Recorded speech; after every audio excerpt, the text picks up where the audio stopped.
What's going on, Sans? It's Kenneth. That's me unboxing from request. Subscribe.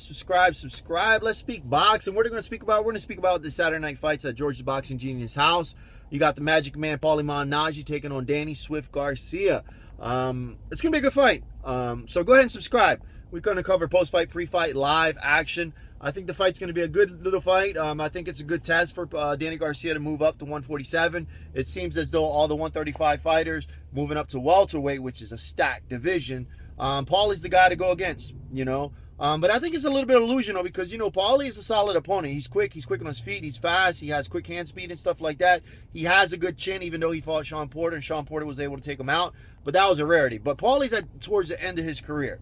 So we really don't know what Paulie we're going to see on Saturday night. But it's one of those things, like I said, it's an illusion. Because Paulie's the bottom of the barrel. You know, if you beat Paulie Malignaggi, okay, you can carry the weight. I just want to see how you carry the weight in the night of the fight, how much you weigh in.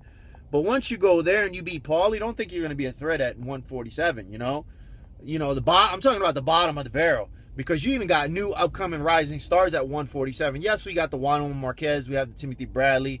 You know, even though he beat Amir Khan, but Amir Khan at 147 never gave him that rematch. That'd be a great fight. We got new guys like one-time Keith Thurman. You have Kell Brook that's in the scene. You got Manny Pacquiao. You're not going to take on Floyd Mayweather Jr. And you even got guys like Saddam Ali. That'd be a good-ass fight. Saddam Ali versus Danny Swift Garcia.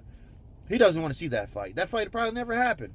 You know, even though they're both young, they're new, you know, but it really all depends the way boxing is right now.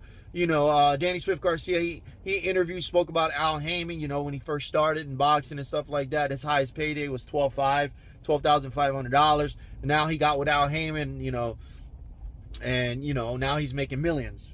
You know, you've seen it on YouTube, so go ahead and interview and stuff like that. So the boy's all about money, which I get. You know, at the end of the day, like George's Boxing Genius said, and everyone knows out there, his last three performances hasn't been the best performances out there.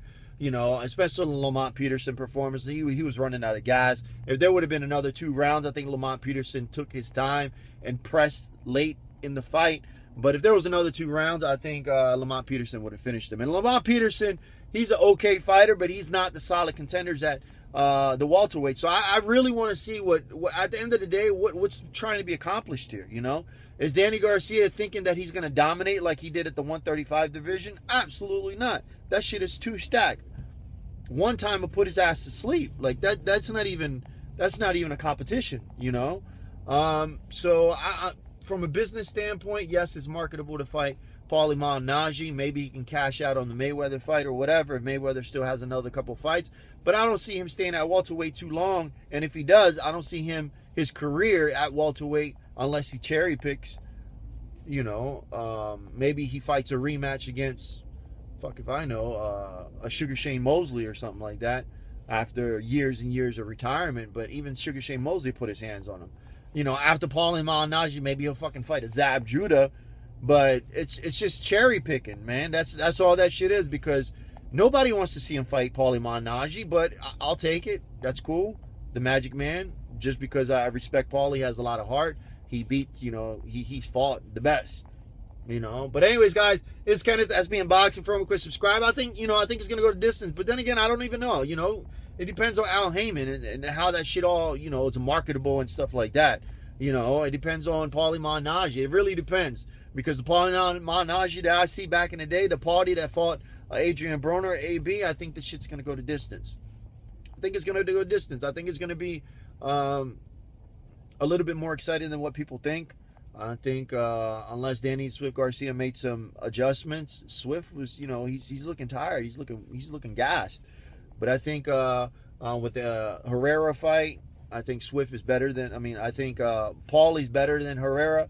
So as long as he can study that film and just work the jab and be slick, keep his distance and stuff like that, I think Paulie could pick him apart. You know, he can definitely pick him apart.